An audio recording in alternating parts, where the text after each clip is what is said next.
morning, good afternoon, good evening, whatever it might be, wherever it is that you are. We're back on a rainy Monday in South Carolina anyway. It's rainy, it's cold, it's miserable. I don't really like it, but it's what I'm stuck with, so here we are. Morning, Christos. Morning!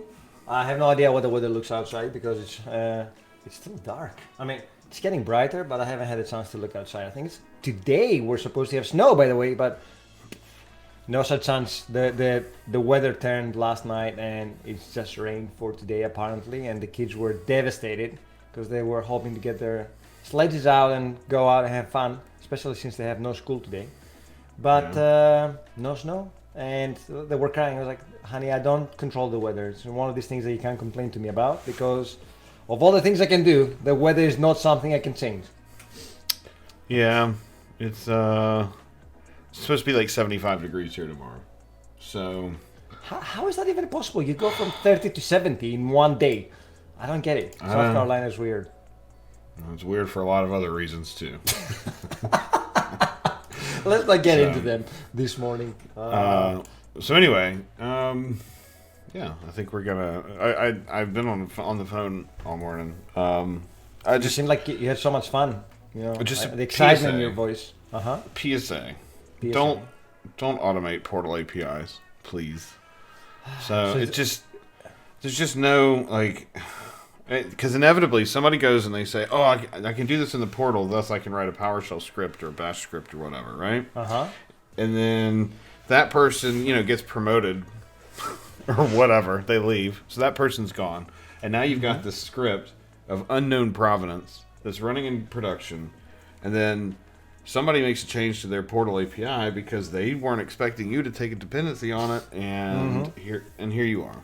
And it's like, part of it's sort of like, in my opinion, if you can do it in the portal, you should be able to do it through a public API. Like, those portal experiences shouldn't be any different than what you can do as a developer. And I mean, I get the realities of what it is, but at the same time, why write two APIs? Why? Because you have to build an API anyway, right? So why build multiple surfaces for the same one? Like, I just don't get it, because then inevitably this kind of stuff happens. Because, of course, if it happens in a browser, you can automate it. So you should be able to automate it rather than you can automate it. For better or for worse. Well, but I mean, you can, not that you should, right? In fact, I didn't even mean to. That's a perfect lead into our guest. So it is. Speaking of automating interfaces and using APIs behind them, this morning we've got one of our MVP friends here, and he's going to talk to us about okay, how do we do testing? I mean, this is one of the things we get asked all the time is, well, how do I do like Selenium or whatever? I mean, Selenium might be showing my age, but how do we do testing when we're building apps and even building APIs that have that use Azure AD in front of them? Because there are a lot of weird things that kind of expect a user, and automated testing does not expect a user. So this morning we've got Eunice Westland, one of our MVPs, and he's going to fill us in. Good morning, or afternoon, I guess. Yeah, good morning, JP. Yeah. Good morning, It must be fairly late in Finland, right? What time is it? Yeah, it's 6 p.m. Wow, well, thanks for the commitment. And by the way, Jonas is one of the 5 MVPs, Azure MVPs in Finland. Is that like we only have 5 MVPs in Finland, or you're the top 5? What is it? We only have 4 or 5 Azure. Yeah, no, we have 5. Yeah, 5 Azure MVPs in Finland. Wow. So guaranteed top 5 all the time. I mean, yes. Just don't tell anybody the first part. But what is even more impressive is that you are the number 1 person on Stack Overflow answering Azure AD questions. Yeah, that's true. I've been number 1 there globally for at least a year now. Well, kudos to you, my friend. I mean, it takes time to go and answer all these questions, especially on Stack Overflow, where we know that people are very specific about how you ask and answer things. Yes, kudos. yes, there are rules. Yeah, that's probably the most diplomatic way I've ever heard Stack Overflow described. But maybe I should be a politician then. Yeah. Oh, good God. So some people apply those rules a little bit differently. Some people are a little bit more strict about them, and well, some people give nice suggestions on how to improve the question. So then, I guess that means top 3 things out of Finland are you, Nokia, and that hydraulic press guy, right? Yeah. Isn't he Finnish? I think he's Finnish. Anyway. Yes. He's definitely Finnish. You can hear it, his accent. I've actually found a sweatshirt that has some of his key sayings on it. I need to pick one up. Especially because where it cuts off will be perfect for the show, because you'll know what he's saying, but it won't actually say it. So anyway, so tell us a bit about your background and how'd you get into sort of identity in Azure AD and B2C? Yeah, sure. So I actually have a small presentation here, and I might as well just use the intro slide as well. So I work as a software developer and software architect at a company called Azure in Finland. And well, as you might guess, we do Azure software. So we changed the name actually a few years ago. And excuse me, the company name is Azure. So if you do the at in the front, it's just Azure. I mean, that's clever. I mean, that's kind of the pun on this slide. Basically, that you is found clever. it. I am impressed. I mean, that's. Carry on. Yeah, so I've been doing this Microsoft stuff professionally for around 5 years now, 6 years, and so I kind of ended up as the guy who builds identity and access systems for customers, and just ended up doing a lot of work with Azure AD and the Microsoft Identity Platform, and have you done anything else with say AWS or Google Cloud? And do you prefer Azure AD or have you? Not Azure AD, Azure. Or have you always been on the Azure and Microsoft stack? Yeah, so I haven't actually used AWS or Google Cloud. I know the basics of what services they have and kind of what the capabilities are kind of overall, so I can compare them a little bit, but not at a deeper level, no. So out of the clouds, I've only used Azure. Right. And you do well. Thank you. Yeah, well, that's the only reason for that is because I've hit my head against the wall enough times to know stuff. I know that feeling. I used to tell audiences when we'd go do like public events, like 400 years ago when we could still leave our houses, in the United States at least, that if you come to the identity talk, you're going to get a helmet so that when you fall asleep, you don't hit your head on your keyboard. And I started looking at getting some printed, and you can actually get hard hats printed pretty cheaply. So I think it's probably only a matter of time before somebody gets one.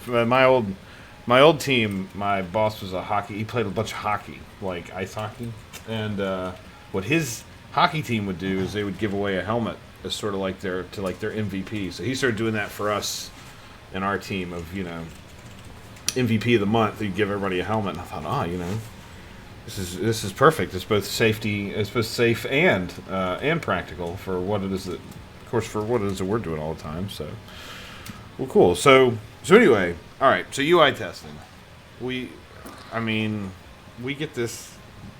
I can't count how many times somebody's asked, "Hey, how do I do UI testing on this?" And we don't have a good answer. So I'm hoping you've got a better one. Yeah. Well, I have at least one approach. Well, it kind of works. I mean, it's not perfect. Well, I mean, that's okay. It works like 99% of the time. Perfect. Eventually consistency. It's fine. Yeah. So does the cloud. It works 99% of the time too. So. Yeah. So this presentation is actually from a presentation that I did last year in the Finland Azure user group, where I was talking about the same topic actually. So the main point of this was just to kind of see how we can do UI testing in a single page app that's using Azure AD authentication. So this was not about like these classic like MVC kind of classic web backend style apps. just these kind of rich front-end JavaScript apps, which seem to be more common these days, at least if you look at the developer trends. Yeah, it seems to be thin APIs and, not thin APIs, APIs driving the data aggregation and collection, and then a single page app to do the presentation later, which works quite nice, because if you want to have a mobile app later on, you don't have to write all the logic in the server-side app. You use the API as the proxy to your data, and then your mobile app works very similarly to what your SPA is doing. Or you can do progressive web apps, obviously, but that's the whole beauty there, that having this kind of architecture allows you to be more flexible with your client apps or the end user solution. Yeah, it definitely allows for different kind of flexibility. There's also the nice thing of allowing to scale the backend separately from the front end as well. Yeah. You can distribute the front end files through like a CDN. But that's not really what this is about. Now we're getting a little bit off topic. So we're talking about the single page app that's authenticating with Azure AD, and so when it authenticates, it receives some tokens, and using those tokens, it's going to call an API. And this API is also protected by Azure AD. So it expects an authenticated access token in the requests. Now, so if we want to actually UI test this app while it actually calls this API, then we're going to need to send something in those request headers, and preferably we'd like those to be actually valid tokens. And well, one approach that I have seen used, by the way, and JP, this is a little bit related to what you were saying about the portal APIs, is that some people have actually automated the Azure AD login form, which is... what could possibly go wrong, right? What could possibly go wrong? You're taking a dependency at that point on someone else's HTML, which is risky to say the least. Yep. I mean, UI tests are always a little bit fragile anyway, even within your own app. So it's not even talking about taking a dependency on someone else's app, where you cannot know when it will break. Yeah. Well, I think we talk a lot about using APIs and building APIs and stuff, but I think that the one thing I've learned a lot, especially in the 5 or 6 years I've worked here, is, just because something does do something doesn't mean that it should, and it doesn't mean that the person who designed it was necessarily expecting it to do that thing. And so if nobody's expecting it to do the thing that you're doing with it, then the chance of it getting blown up is pretty high. Yeah. So instead here, the approach that we're going to use here is that we're going to use this authentication flow called Ropc. Have you heard of that? Yes. But you might want to explain it to people on the stream that have not really experienced Ropc. So let's go through that.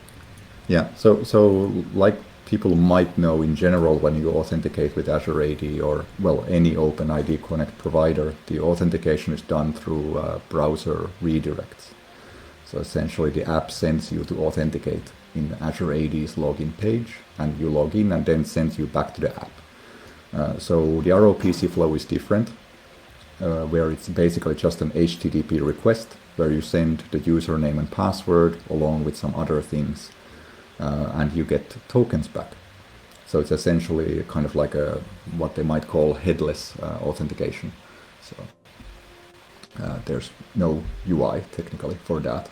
And there's a lot of reasons why you should not use that flow in the general case, because, it's a bit of a bad idea most of the time, because people abuse it a lot.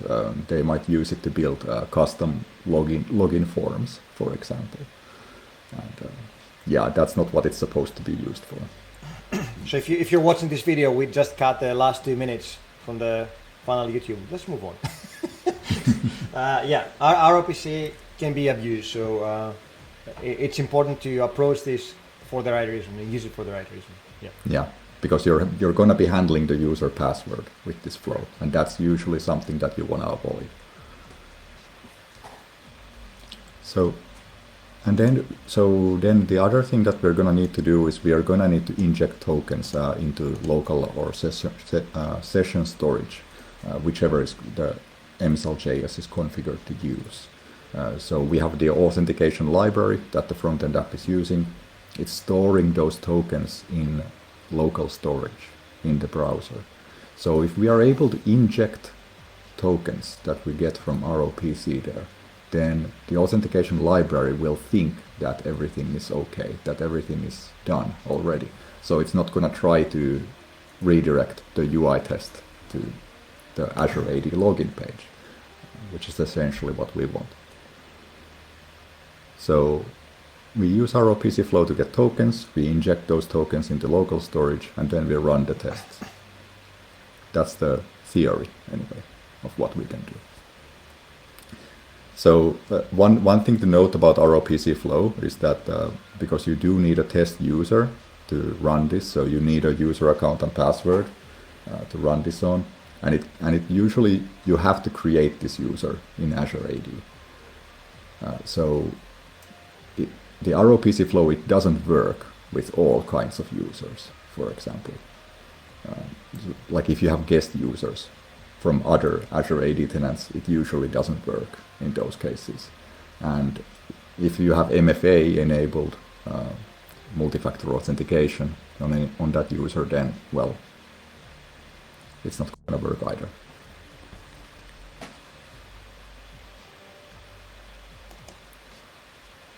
And yeah, so here's one more kind of picture of the testing process. But yeah, I think we can get out of the PowerPoint right now. Yay!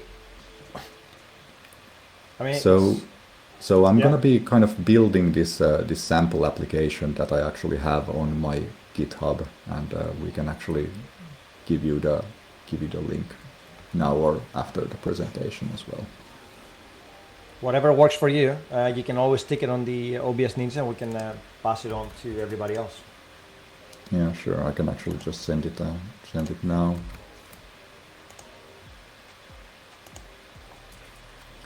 Okay, so the GitHub repo explains how to use this sample. It also comes with the code that we are gonna write essentially in a moment. It comes with a couple approaches. So there's the Cypress, which we're gonna look at, and then there's also a .NET test project which uses just Selenium. There you go. We're inclusive to our .NET friends, not just SPA stuff. Thank you, Jonas.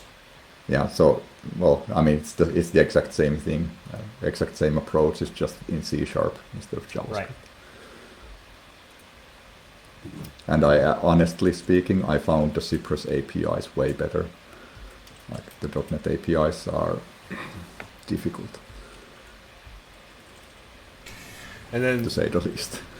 And I'm assuming too, like the kind of account that we need to use here, it's a very specific account in terms of the kinds of restrictions or policies or anything like that that's applied to it, because of course just a username and password doesn't fly for most users anymore, right? Yeah, no.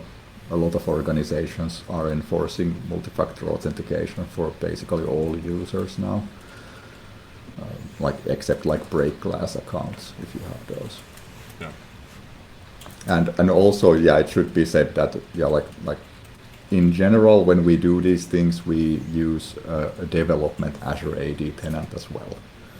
So we do not use the production tenant. Is this a proper replica of production, or is it a very cut down version of your Azure AD in prod where you just have certain accounts for testing?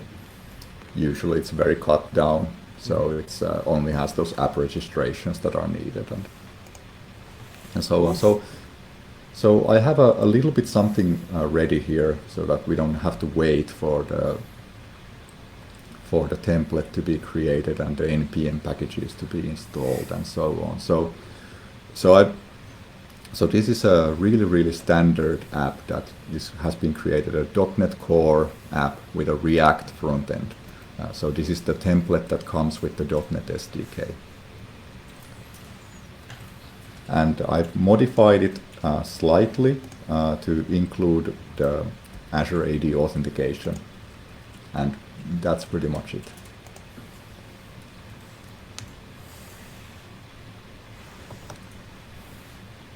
So I'm just going to run it so that you can see how it looks.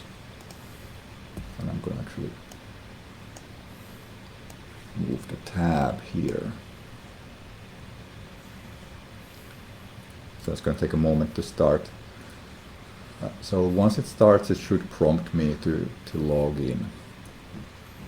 And so this is the app that we want to automate. And now, so if we wanted to build a UI test on this, we'd have to build for it like a test that clicks the sign in button, right? So if if I click the sign in button right now, I get to the Azure AD login page. And yeah, sure, I could automate the login here. Like I could make it so that, okay, click this and then do username, password, but that's a really bad idea for all the reasons that we mentioned before. So yeah, let's not do that. But I'm just gonna log in here just so you see how the app works. So as you can see, this is the really standard .NET Core template that you may have seen before. Yep. The important one here is the fetch data tab, because if we look at the network tab, now we can see that this one actually makes an API call to the backend. And in that API call, we have a bearer token. We have an access token sent with the request. So the request is authenticated.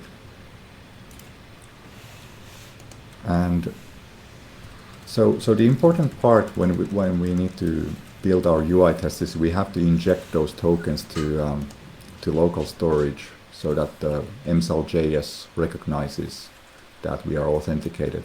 And so if we actually look at local storage, and it seems that Firefox is having some issues there. There we go. So if you look at local storage, we can actually see what MSL.js has put here. So we actually have these four items here, these four objects that it has put here. These are the important ones for us. And so if we pay attention to the keys here, we actually see that there's a bunch of stuff here that we don't really need to care about right now. And they're mostly similar, except that this one has access token in the key, this one has ID token, this one has refresh token, and this one has nothing. So I actually went through the MSL.js source code to figure out exactly what these do, so that I could kind of reverse engineer them and then inject them here. So if we look at this one here, that doesn't have anything here. So this is what the MSL.js calls the account entity. Jonas, can you zoom in a little bit, please? Maybe 2 or 3 clicks. Can you say again? Can you zoom in? Yeah, maybe I can. Just a moment. I'm just going to use the... Much better. Okay. Yeah, yes. Windows Plus is a bit of a weirdly working one. But yeah. So this one without anything is the account entity, and if we look at what it actually contains here, we can see that there's a username, and there's like something called local account ID, a home account ID, a realm. So this is the kind of information that we actually have to inject here. So this is the account. So this is how when you tell MSL.js to give you all the accounts that it knows, these are the ones that it's looking for from local storage. Then we also have an ID token one, which mainly just contains the ID token. So the Azure AD ID token that has your profile information, this account entity is essentially constructed from this one, from this secret here, or what it calls a secret. And then we also have one which has a credential type access token, and over there the secret is the access token that it sends to the backend API. And over here we can also see like the time when it's going to expire. We also have a refresh token because this is using the new MSL.js version, which is using the authorization code flow with PKCE. So this is the newer one, not the implicit flow that we used before with front-end apps. But the refresh token is only important if that access token expires. So otherwise it's actually not needed. So in my tests I actually have not injected this there. Also because the Ropc flow doesn't actually give you a refresh token. And it wouldn't be able to use it from the front end anyway. So as long as we take care to inject tokens which are not going to expire in like the next 5 minutes, then it's going to be fine. And we can always get new tokens with the Ropc flow in case you have a longer run.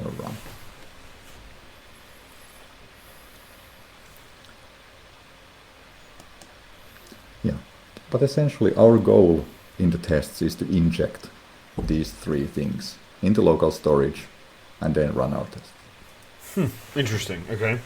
That's kind of it. So I would say like the biggest downside of this approach might be that we are now taking a dependency on the format that MSL.js uses here in local storage. But there's really no option for that. And if MSL, if it actually exposed functions to construct these entities, if it exposed them from the module, then we could actually use them in the Cypress test to construct these. Instead of having to essentially rewrite the functions that MSL.js uses. But it is what it is. So now that we have the app running, we can get started writing our tests, I think. Are there any questions so far? So, Cypress... Tell me a little bit about Cypress, especially because most of my UI testing days have come and gone. So I haven't done a whole lot of UI testing since the days of Selenium. So, so what? I guess what kind of what's sort of the expectation, right? If I'm a developer and I'm building a front end app, what's my expectation of functionality in one of these test harnesses? Like I'm assuming, well, obviously JavaScript is executing and what am I going to get, especially in Cypress specifically? Yeah, so Cypress is quite nice because it comes with this test runner that you can actually see here. So that one actually allows you to. So Cypress allows you to write tests in JavaScript, right? So and those tests, for example, they can open pages, they can click on elements, they can find elements in the view. Test certain things from them, see that certain things are visible, verify that a certain number of items are shown, and these kind of things. So you can automate a user test, essentially. You can automate clicks on elements and all these kind of things. And the Cypress test runner is one of the best parts because you can actually kind of do kind of almost time traveling there, where you can kind of hover over the kind of steps of the test, and you can see the state of the page as it was at that point in time.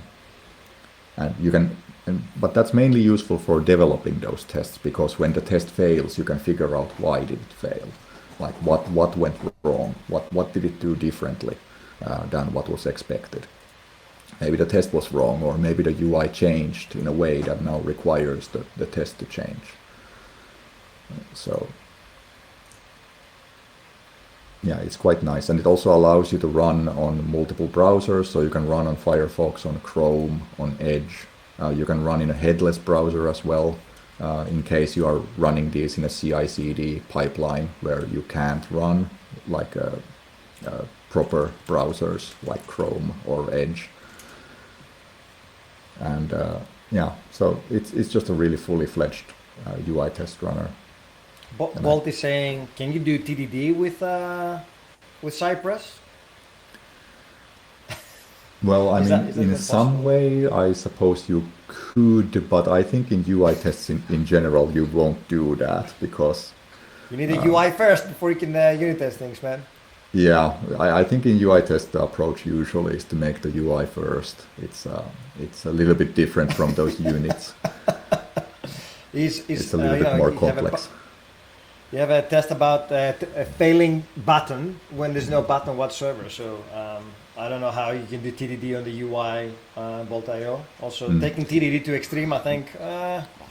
Yeah, I think it kind of applies with integration tests as well. It's pretty hard to write them ahead of time. Though what I've done quite a few times is actually write the kind of shell of the test before I've actually implemented. So I've actually written down the kind of steps that the test is going to do in comments, so that I know at a kind of high level what I'm going to write.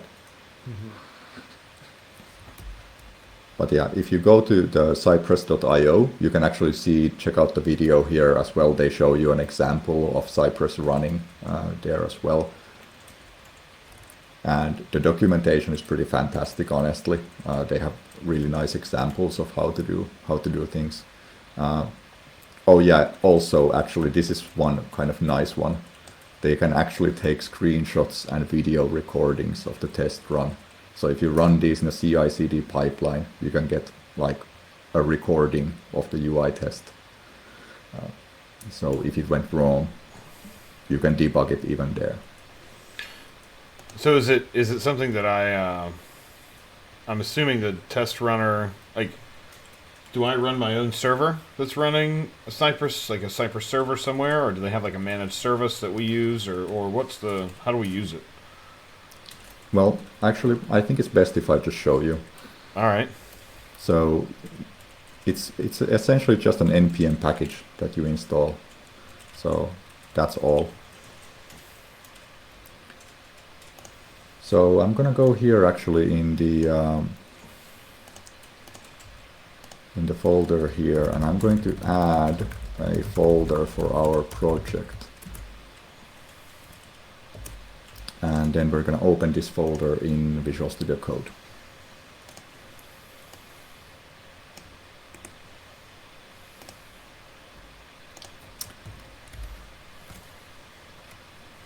And I think I have to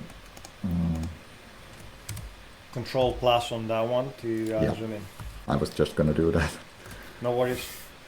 Remembering my shortcuts is always a bane. Yeah, is it good now? Yes. Yeah, so the first thing we're going to do is we're going to create a new npm project. So we're just going to run npm init. And I'm just going to actually just accept all the defaults. So we get a package.json file, and that allows us to add our dependencies here as well. So I'm actually going to look at the version that I did earlier for these. So we're going to add two dependencies here actually. So we're going to add Cypress, and we're also going to add this library called Json Web Token. The reason for that is that after we call the Ropc flow and we get tokens back, we actually do need to decode the ID token because the account entity in local storage requires, for example, the username from there. So we actually decode that one. So that's an open source. Is that a library for? No, the JSON Web Token is an open source library, right? Or a package that you take a dependency on? Yeah. Yeah. So these are both on npm, and I'm just going to run npm install, and that's going to install both of those. And because I've actually used these two versions before, this is going to be quite fast. At least I'm hoping that it is. Locally cached, yes. Yeah, because it's already locally cached everything. So Cypress, when you first time install it, actually has to install some stuff also. So does it install things on your browser, like plugins that need to be used, or does it install its own version of a headless kind of a browser? No, there's no plugins that you need actually, because it's using kind of the same control APIs that Selenium uses, I think. So it's controlling the browser remotely through those. So we can use, for example, Firefox or Edge with this one, I think, with no extra installations.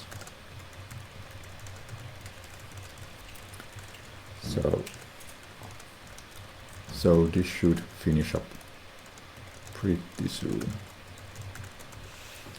And so one of the things that we are also going to add, and we can actually just do that while the npm install is finishing up, is that we're going to add a couple scripts here, mainly to make our work a little bit easier. So we're going to add 2 commands, and we can actually remove that test command since it doesn't do anything. So we have Cypress open, which is what we're going to use locally. So that's going to open the test runner. And then we have Cypress run, which is going to actually run the tests without that test runner showing up, essentially. And that's what you would use in a CI/CD pipeline. Nice. So we're going to be using that one, and we can actually start it from here, from the npm scripts section in VS Code. So the CI/CD will only do run, not open? Is that what you're saying?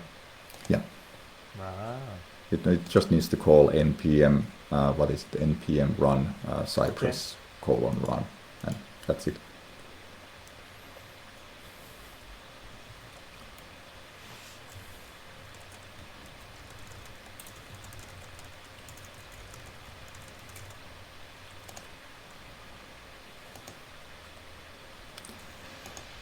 Okay, so this is a typical demo effect. It usually does not take this long to install. No,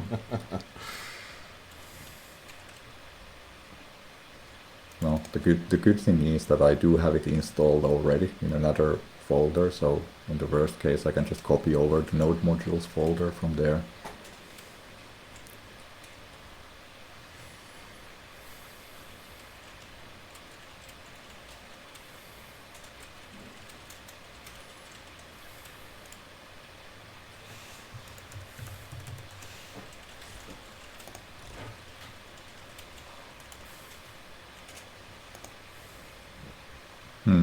That really is taking too long right now.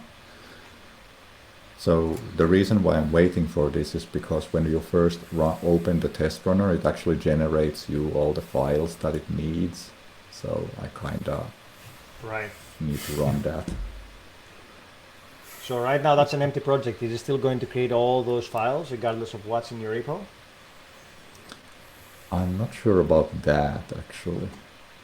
I think I haven't really tested that. So at least, well, one thing that I have seen it do is that there's one particular folder where it has like example data, and no matter how hard I try to delete it, it always creates it again.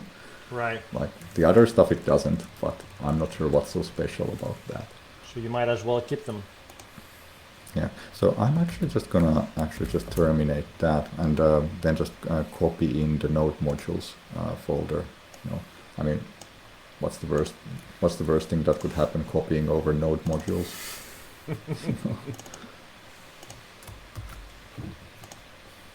So I'm just gonna copy that over here.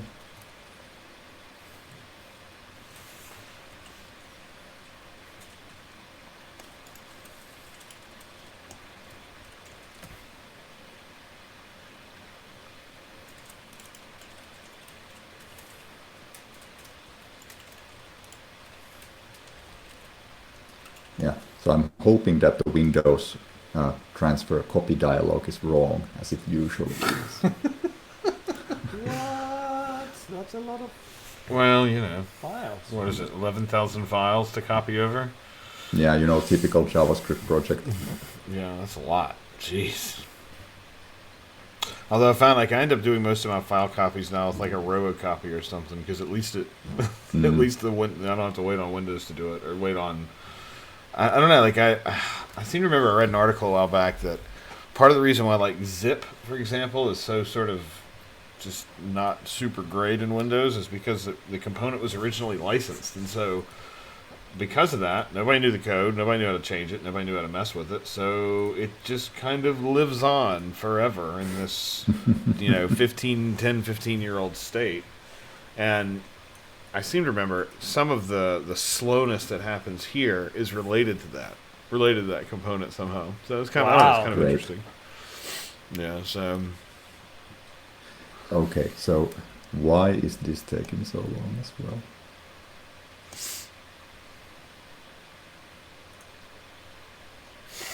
I knew I should have installed this beforehand. Now I'm regretting. I'm just going to try to run the npmi again.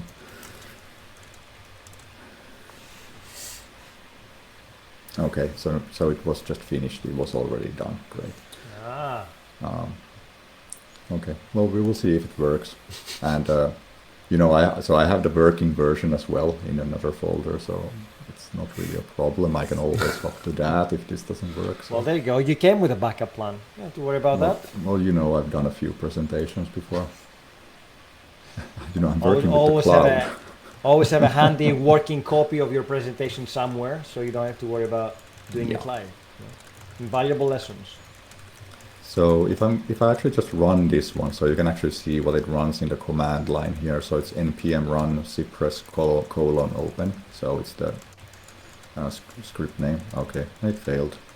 Oh. Of course, I have never. Okay, so it's something about missing dependencies, so there must be something wrong with the folder now.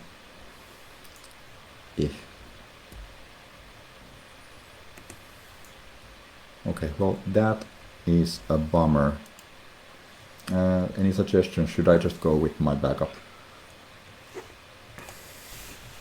Sure, that's fine. I mean, essentially you have two packages, right? Cypress and a JWT parser. So yeah, well, you don't get to see me write code live now.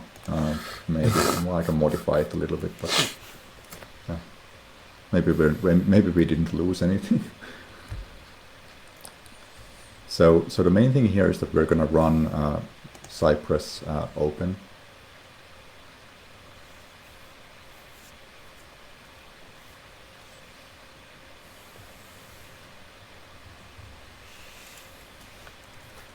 And then we just wait a bit for the test runner to start. It usually doesn't take very long. So on the left side here, actually, you can see all the files that have been kind of mostly generated by Cypress. So when you first run it, it's going to generate this Cypress folder as well as all of these 4 folders. And the idea here is that the fixtures folder, you can put kind of test data, whatever you want in there, like JSON files containing mock data. Then in the support and plugins, you can put kind of supporting functions. So if you want to add functionality, that's where you would do that. And then the integration folder, Cypress is going to generate a bunch of example tests for you that actually run against their test website. So you can actually check out like various things there, like how to write certain kinds of tests, and it's kind of cool. So it's not doing any sort of like project analysis to determine, like, to stub any tests or anything. Those are just samples. Yeah, those are samples. Okay. So here we can actually select the browser that we want to run as. So I have options. Currently I have Firefox, Edge, and Electron.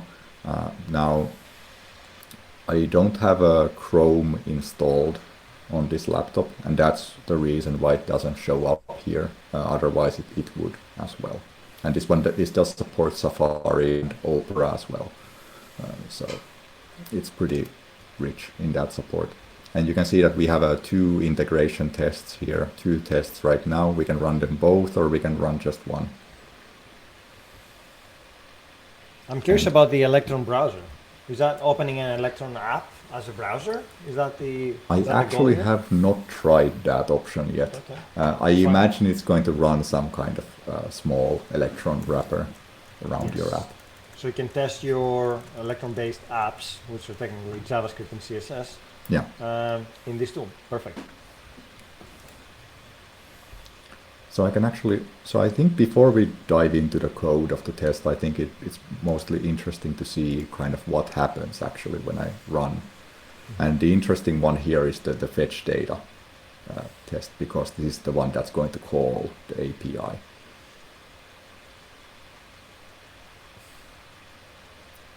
So this is actually Cypress. Yeah. This is Cypress running. Yeah. And is it running? It's automating your instance of Firefox, though. It's not. Yeah. It doesn't ship with any. Okay. Yeah, it's just automating my browser now. And well, so on that side too, does that mean that any context you have in the browser may also be available? I guess it looks like it's in private mode now. So. Yeah, I would say that it's a little bit of a separated instance somehow. Okay. Okay. Yeah. So it actually ran 2 tests just now, and they're both passing. And let's ship it. So that's the best demo so far, actually. So one of the nice things here is that we can actually hover over all the steps, what it did essentially. So we can see it loaded the root, and we can see what it saw. It saw the login prompt that we had. Then it actually made a request. So that's the Ropc call. And then it reloads the page. So after that request, it has injected the tokens into local storage. Well, after that, we do have to reload the page so that it realizes that it's actually logged in and doesn't need to actually... So Caparino GR is asking, there's no CSS here, so this is not the Azure AD sign-in page, is it? No. This is a sign-in page that I made. It's very obvious from the design, I think. Like, I build applications that work. There's a button and it works. So what this test actually does is it reloads the page, and we can now see that it's actually logged in. And so the front-end app actually recognizes that a user has actually signed in. And then we're actually finding an element on the page using a data attribute on the HTML element, and we can see there on the right actually the element that it found. And then we click on it, and it actually shows you like a red laser dot, like where it clicked. So like if you want to click on the left edge of your element, you can do that actually if you want. I don't know why you would, but yeah. Right. So this is a step that we run actually before each test here, because these are tests for the fetch data section. So we want it to do the login stuff, and then we want it to go to this page. And then in the test we find the table, and we assert that the table is visible. And the only way for it to be visible is if the data is loaded. Makes sense. Yeah. So we get a green assertion there. And then I just have another test that actually just tests that there's 5 rows in the table. So do you have access to all of the like say the, you know, obviously for live debugging we use the console a lot, and we look at messages especially from third-party libraries and things. All that kind of stuff available too if we wanted to see error messages or see anything that's being spit out? Oh yeah. Yeah, you can use the console here to see all the error messages that your app is causing, of course. And of course any AJAX request that the page, well, okay, no, AJAX request might not be visible here, but otherwise, yeah. And you can get like detailed results of like the element that it found here. Okay, cool. And okay, so if we actually go to look at those tests, and I'm going to leave that running. So if you leave it running, it's going to run those tests again if we modify. It has a watcher. Nice. Yeah, so it's actually watching the files at the moment. So if anything changes, it's going to run everything again. So that's also really neat. So if we look at the fetch data spec, for the tests. It's relatively simple JavaScript here. So the first line here is just establishing some types. Since this is not TypeScript, this is JavaScript, there's no types. But by doing this comment, Visual Studio Code actually becomes aware of the functions that Cypress offers globally. So that it gives us suggestions for them, that's all. So we create a context, and then test, you just write it. You give your test a name, and then you give a function that, well, does the things in the test that you want. And there we have our before each function, which does the login stuff that we're going to look at next. And then it finds an element on the page and clicks it. So we saw that in the runner. It's doing the login, it finds the fetch data link in the nav bar, and it's going to click it. And then in the first test, it finds the table and checks that it's visible. Are you only working with data attributes? Can you use CSS class names or IDs? You can totally use absolutely anything. The general Cypress recommendation is actually to use these data attributes, since CSS class names and stuff can be very fragile in general. So. Yeah, I'm only asking because somebody might see this one and say, well, you know what, we have a 5-year-old app that doesn't really have data attributes. Yeah, and so obviously this is a CSS selector right here. So you can write absolutely anything here that selects CSS elements. Okay. Perfect. Yeah, and so this is a bit of an interesting way that they do these assertions, where it's a should and a string, basically, for different kinds of things. But the nice thing is that we actually get autocomplete for that. Oh. So, nice. So somehow those are defined by Cypress, right? Yeah. So these are somehow in those types actually defined. So and I need to have the reference type Cypress so I can bring these autocomplete features in, right? Yeah. Yeah. You absolutely need this for the autocomplete. Otherwise, well, JavaScript is just not aware. I would have preferred to write these in TypeScript if I could have, but. Okay. Somebody's asking, Gani Devs is saying, afternoon, a bit late to the party. Welcome to the party, Gani Devs.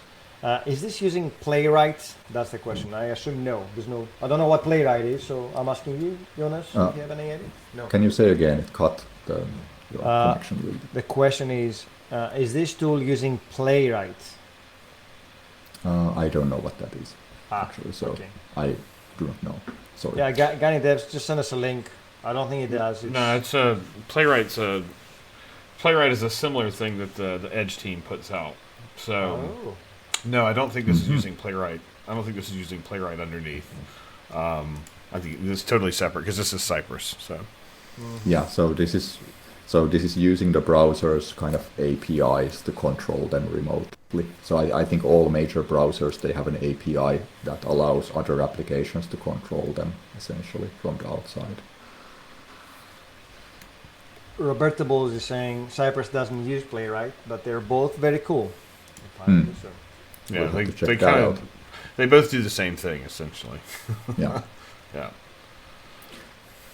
So this is the basics of how you write Cypress tests. You add a spec file and you write a context. You give it a name, a function, and then if you want to do something before each test, you write a before each handler, and then each test you write with the it function. Okay. So the Cypress login, that's a built-in function, right? No, that's actually a custom command that I've written there.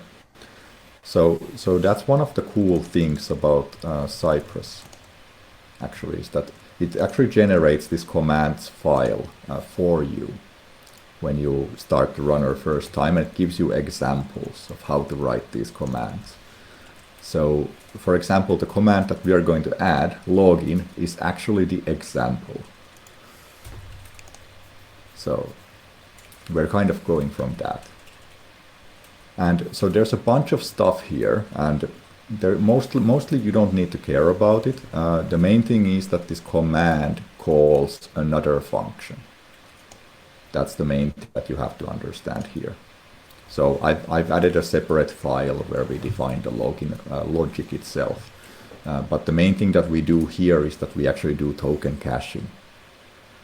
So the sample originally didn't have this, and I've added it some time ago. And what it does is that, well, if we still have a valid token, then why bother getting a new one? We can just return the same one again.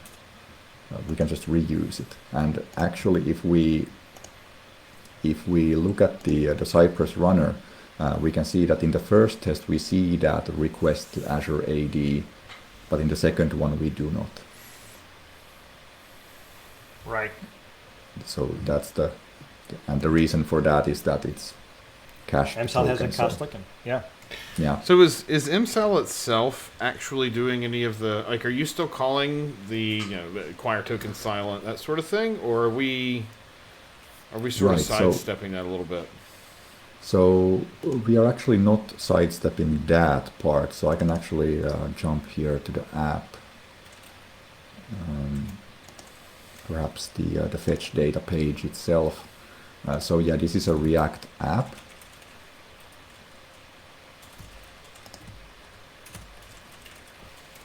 So you're still using the MSAL API the same way. We're just sort of we're hydrating the data, the cache ourselves, and so yeah, that's basically what we are doing. We are hydrating the MSAL.js cache, and when we call this get API token function, which is something that I've defined in this auth.js here, it's just going to call acquire token silent on the MSAL app object. Okay.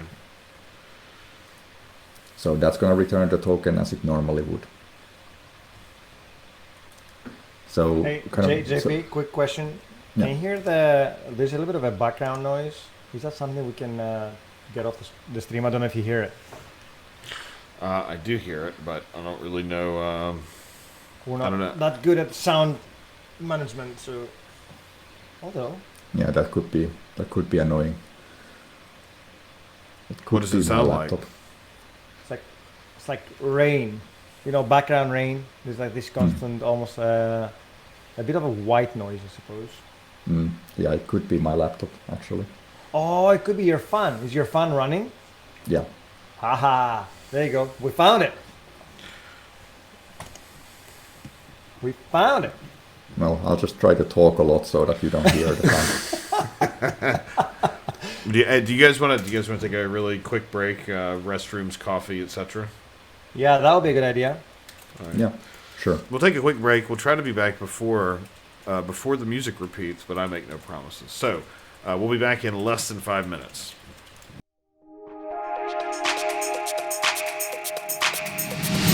We're back. Okay. Thanks for the break. Feeling refreshed. Sure. That's one way to describe it. Feeling lighter? Are you feeling lighter? I mean, it must have had some effect on you. Yeah. So anyway. Yeah. So yeah. So last time we were here, we were looking at this the Cypress command that we're adding, and so honestly, this command is not really the important part. This is just how we run our logic, and so the key logic is actually in this other file here, and that is this login function here at the end. So this is all custom code that you wrote, right? Yes. Aha. This is all available there in the GitHub repo. Yes, I'm providing the links to everyone because Gani Devs is actually working on a similar project. They're using Playwright and Jasmine to UI test their Angular app with Azure AD B2C. Oh, cool. He or she are finding similarities to your project and they find it very interesting. So thanks for coming, Jonas. Yeah, so you can see kind of here what it does essentially is that it loads the root page. Oh yeah, and if you're wondering how can I just use this instead of using like an absolute URL, since this kind of has to know at which port it's running and so on. So that's in the cypress.json here at the root of the project. We have this base URL. It's almost like a config file where you put some of the static values, right? Okay. Yeah, so you can put other things here as well. So you can find those in the documentation, but this one helps quite a lot so that you don't have to write the full URL every time. So instead it's just /, and that's the root. So we're gonna open the root page, and if we don't have a token, we're gonna request for it. So if we don't have that cached response from earlier, which is still valid, we are going to request for a new token. And so we are using the Cypress request API here. So we're going to call the Azure AD token endpoint with this grant type of password. And so that's the Ropc flow. So we're going to pass in a client ID, client secret, some scopes. So we say that we want the ID token as well as an access token for our API. That's essentially what that does. And we pass in a username and password. Now, an interesting thing about this one is that these requests are actually made kind of from the Cypress backend. So these are not coming from the front end, these requests, because Azure AD would block this request otherwise, because it doesn't actually allow these. Is there a way to tell Cypress to do the backend, like use the backend to do the call instead of the front end, or is it always the backend that does the I'm actually not requests? sure about that one.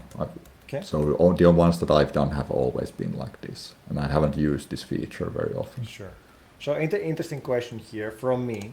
There's a client secret and there's a username password that you need to store somewhere. How do you securely store these, or is this something that we shouldn't care because it's a one-off account that has access, like a user access only to your test AD? Well, I think that you should care about that. But however, in my sample here, I felt that it's going to get complicated regardless how you do it. But I would probably recommend using something like environment variables. So in CI/CD, you can inject them. That would be my general solution for that. But instead here in the sample, we're using this kind of auth settings file. I'm not going to open the actual file because it does include credentials. So this sample file here is included in the repo, so you can just insert your own things here. Right. Thanks. And I think, as other people are looking to automating the UI, it's instilling some best practices, right? Yeah. Cool. Thank you. So if we go back here to the auth, so after it has requested the token, it's going to inject those tokens into local storage, and that's actually something that I think we should be able to see here. So if we actually go here to look at local storage, then we can see them here actually, what we have injected into the browser. So you can see that we have the access token. So this is going to be a little bit small, so I'm going to just please zoom in. I'll be the voice of the old people asking you to zoom in because I can't see properly. So we have the account, we have the ID token, we have the access token. So it's all in the format that MSL.js expects for the most part. So we have a name, API test user, and so on in there. So those are the ones that we have actually injected through the test. So when we actually go to inject the tokens, which is here, first we actually use that Json Web Token library to decode the ID token.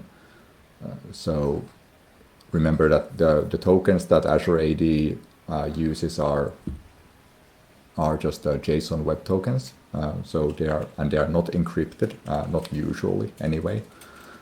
So you can just decode them, and so here we actually do that so that we can actually get some of the claims within that token, some of those values that are in there. So we are getting the object ID here, for example, which is the unique ID for the user. And Now, some of this code where it's like, okay, it's either this or this SID, this is actually something that I just reverse engineered from MSL.js. I'm not sure in what situation you would have this one here, but if MSL.js thought that it might be a case, then I'm going to use it as well. And then we have the tenant ID, so that's the unique ID for your Azure AD tenant. And we construct this kind of thing called the home account ID and grab some other values from there as well. And then we construct those three objects, the keys and values that we need to put in local storage. And so I'm not going to go through these kind of all of them, but so essentially what I've done is that I've made a function to build each of those values. And so there's just a quick generation of the object that we are storing in local storage. So like I mentioned earlier, so we are now taking a bit of a dependency on the internal structure that MSL.js uses in its token cache. So I would expect these to work as long as the MSL.js major version is the same, because they wouldn't want to break the token cache, especially within the major version. But if you go up to the next major version, well, there could be breaking changes here. But there could be compatibility as well. It is possible. So I suppose the other option would be that instead of automating MSAL per se, you've written your own token acquisition class, and maybe it uses MSAL, maybe it doesn't, and that's what all your downstream classes rely on. Mm-hmm. Yeah. Yeah, so of course not. So the advantage of this approach in general is that we now have like actual tokens, which are for a real user who could have actual roles in the application, and so on. So it is as close to reality as we can get it, pretty much. Of course, we could fake every layer here. That would be the other option. And there was just one thing actually where I did take a shortcut here, was that I left out this one value here in the account entity, which is called the client info. So the MSL.js just constructs it and sends it in some authentication requests, but it's not used otherwise. So I just figured we can just skip that complexity and just leave it out, because it doesn't affect the test runs in any way. But the .NET version of these tests in the repository actually does have that implementation for that one as well. I just didn't want to include that here. Okay, so we actually have everything there, and so what we just do here is we just use the local storage APIs as we normally would to set values in there, and that's basically all of it. And so now we this can is not MSAL storing in the local storage. This is you doing in the local storage, right? So MSL.js doesn't offer us APIs outside the module. So these are kind of private functionalities within MSL.js. Mm-hmm. So if it did expose them, we would be using them here. And this is just for your login to make sure that if it needs to start the test, then it checks for a cast token. If it doesn't find it, it goes to the login process. Right. Right. So that's what it does here. So it's going to check the expiry time here, actually. And it's going to set this one to null before doing this if it figures that it's close to expiry. Mm-hmm. Okay. I see. So we just set the expiry time to 50 minutes from now, currently.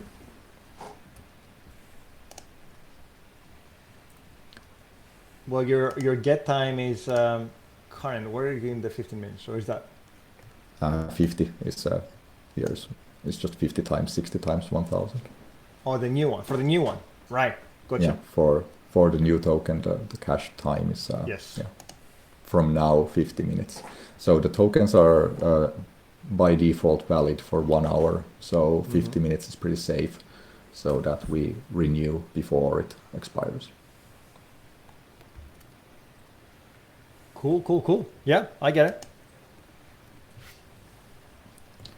Yeah, so that's how we insert them, and then here we can just call cy.login, and that uses the command that we've added, and then we can just run our tests.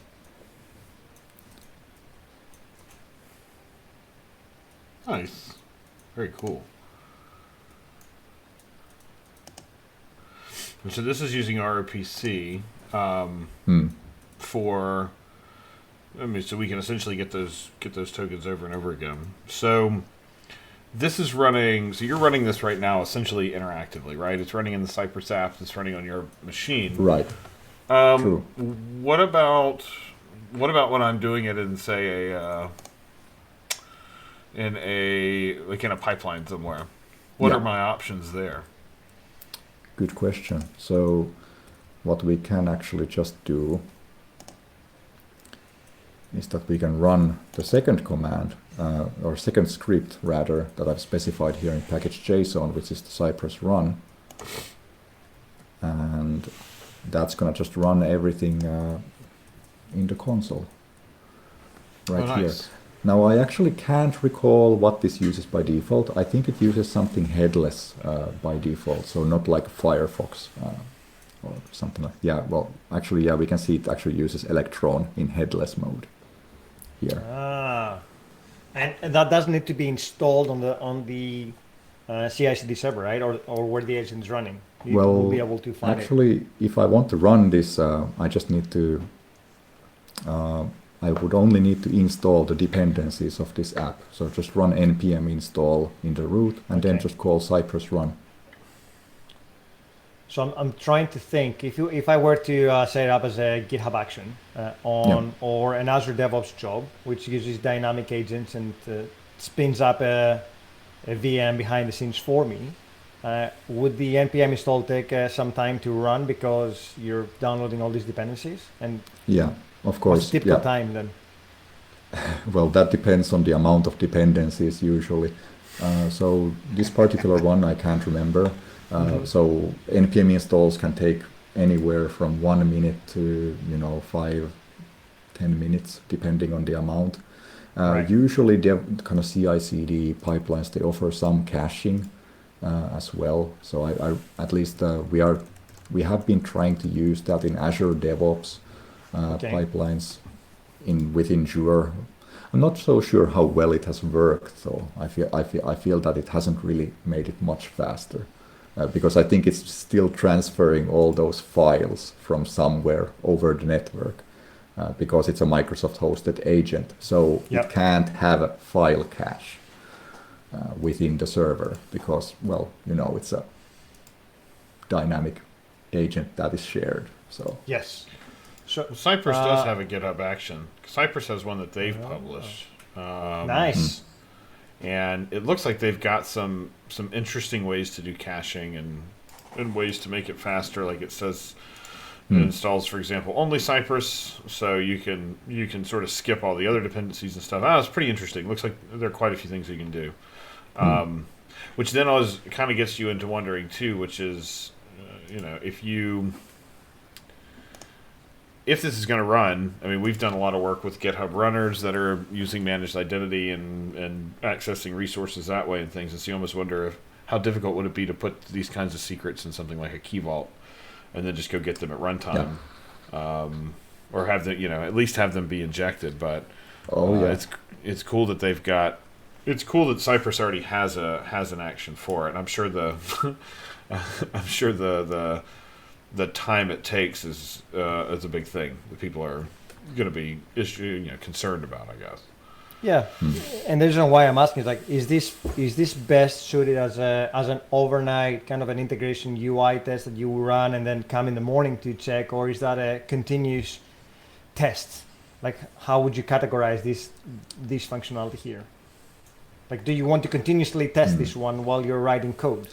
probably not, right? I really feel like that depends on the organization and the team ultimately. So because these kind of tests can be really, really heavy, as you know. So these might take quite a lot longer than a unit test that run in milliseconds. Yes. So you can run thousands upon thousands of those every time, totally fine. But it kind of depends on the criticality and the deployment. I would say, like if the deployment is done on every push, and well, it's really critical that this stuff doesn't, crash. Yes. Or not work, then well, you might want to run these before deployment, or you could have like a set of smoke tests, for example. So run like a specific category of tests only on every commit or things like that. Sounds like a plan to me. Hmm. Cool. And the source code is all available, so if people want to go and have a look on how to set up theirs, it's there. Very minimum test, but it focuses on the Azure AD testing rather than anything else. Yeah. Now, so one interesting thing here is that I didn't configure, so I haven't configured anything now at the moment for this run. So it picked that headless run by default. For example, and it also took video of both of them and saved them as MP4s. Video, that's nice. Yeah, so you can actually see the video essentially of the Cypress runner running, so as if you ran them locally within the runner itself. I can think of a scenario where I would totally forget about all these tests running at some point, and my hard drive will fill of videos with my Well. Well, at least at the moment it looks like it's naming the file, based on the spec name. So maybe it's just overwriting the previous one, or maybe it's just adding a new one. I don't know. True. Maybe you will find out. Now this just to go back to the test. This test is only testing the UI authentication. Are you also passing that? Are you passing the token back to the API that is pulling the data across, or we're not doing that yet? We are. So the API is actually running there, and it is getting called during the tests. So the API is also validating the token then? Nice. Yes, it is validating the token as if it was running normally. So this is more of an integration test because it does that end-to-end, right? So that's the UI testing to acquire the token, so we validate that this works.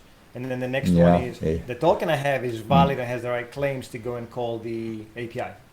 Yeah, so this is an end-to-end UI test.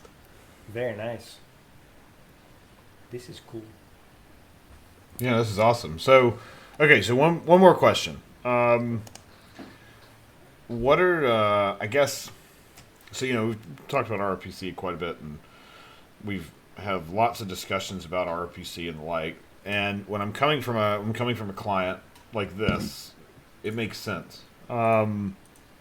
What are there alternatives that maybe don't use RPC that you've seen or that have worked with any success, or is that kind of the main way that you've seen this work?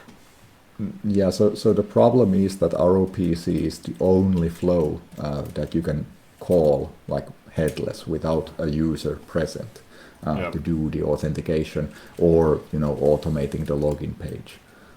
So that's kind of it, because we do need to get tokens for this specific app as well. So well, so something like AZCLI, like using that to get tokens wouldn't really work, I think. Yeah. Well, so then the second question so skipping UI testing for a moment. When it comes to backend API testing, so are those? How are you doing those? Are you doing any of that right now? Were you doing just API tests, but without the front end doing that, or what's your strategy there?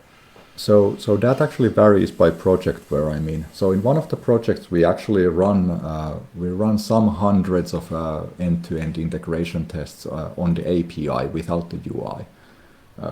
And in those cases we actually use Ropc Flow to get tokens as different users.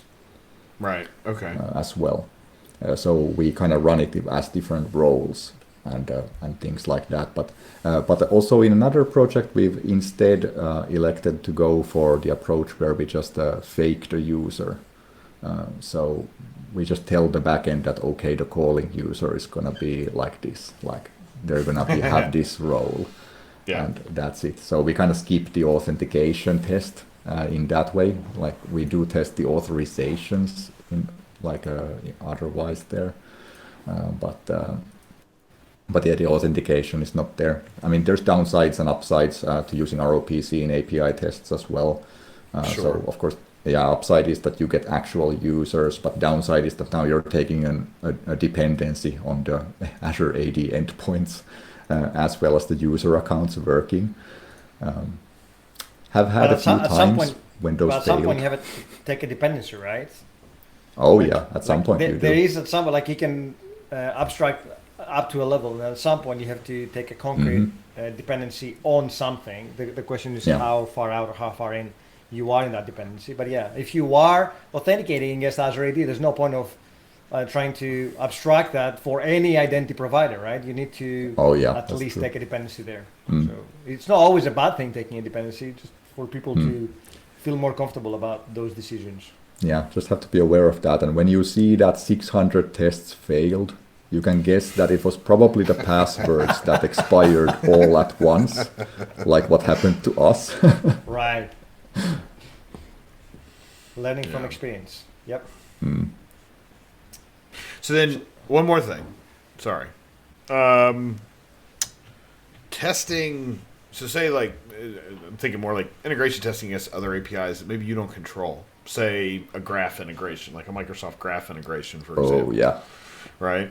So, I mean, I don't see any reason why we couldn't swap a scope 1 out for scope 2, and if that second scope happens to be a graph scope, then provided you don't have any sort of, specific policies or anything like that would prevent graph API access. I mean, that's because that's when conditional access executes. So we could use this there. We could use this there as well. Yeah, you could totally. So if your front end is using Microsoft Graph, this would totally work against that as well. Yeah. So it kind of depends what you're doing with Microsoft Graph if you actually want to do that. Because, for example, when we're testing user invites in this kind of business partner portal application, well, we don't really want to be sending invites through the Microsoft Graph API. Well, it's all like, which system is under test? Like, which system are we actually testing at the moment? And there's certainly room for that occasionally, but yeah, I mean, I can't imagine you'd want to write tests using live users or live tokens for everything, because there's still a ton of testing that happens underneath, which is what I think what Bolt is alluding to in our chat is that there are plenty of things that need to be tested that are not your ability to get an Azure AD access token, right? Yeah. So that's true. Yeah, as one part of the suite, sure. Oh yeah, you can test the logic of your components without doing any of this. That's totally something that you can do. And I think most of our projects, they do tests at various levels. So, integration end to end for some things, and then unit tests for, a bunch of smaller things. Yeah. Okay, cool. And I guess too, like, the fact that this is running is just essentially browser automation, right? I mean, I could always have this be deployed to say a stage, right? Like say I've got my code, I've deployed to stage. These tests can run against a hosted stage instance somewhere. I mean, the fact that it's not localhost is really sort of immaterial. Oh yeah, totally. So, I currently have it configured just to run against localhost, but of course you can configure it to run against anything. Yeah.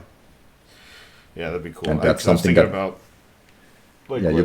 something that you would do, of course, in a CI/CD environment. So in order to run it, it's probably going to be difficult to run it on the agent itself. Yeah. The app. So you're going to have to deploy it somewhere. Yeah. Thinking about what Christos was saying about time, if it took a long time, well, you could always sort of do it asynchronously, right? Asynchronously against a staging environment or some other kind of an environment, and then when those tests pass, then come back around and actually roll that out to production. So yeah, you could totally do that as well. Yeah. Bolt says somebody was testing one of their systems and accidentally purchased a 25,000 pound package holiday. Wow. Whoops. So, well, it's cool. I mean, Actually, 25,000 isn't that bad. I mean, on a scale of a small mistake to I screwed up, it's probably Yes. in the middle. But, I mean, small mistake to like company bankruptcy. It's pretty small. I guess it depends on how many times you did it, right? Oh, yeah, true. can you imagine? So that'd be cool. But actually, it kind of gets me thinking too, based on, especially with the meeting that I had this morning, where people are automating portal UIs, which they absolutely shouldn't be doing.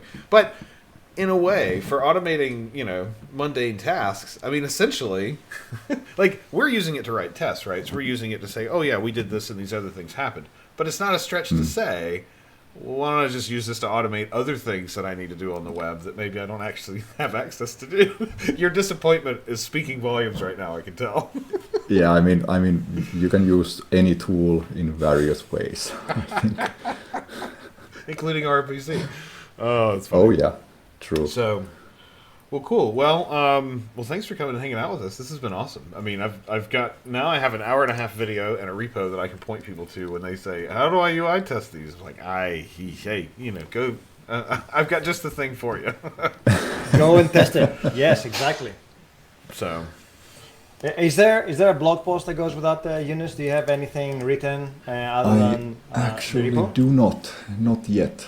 So I have a blog as well that some people may have seen, and I haven't written about this yet. It's on my to-do list.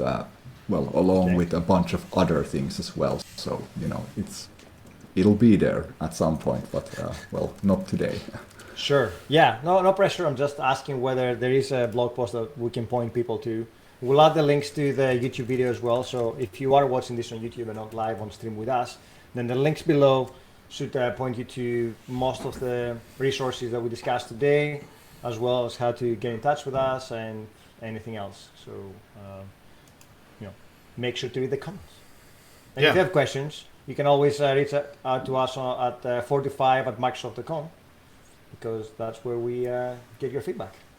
45show@microsoft.com. You can join us on the Discord too. We'll make sure we get links into the chat. We're going to take a quick break so that Eunice can get on and get back to his evening, seeing as it's like 7:30 p.m. for him. And we'll be back. We'll be back in just a couple minutes. Thanks for hanging with us. BRB.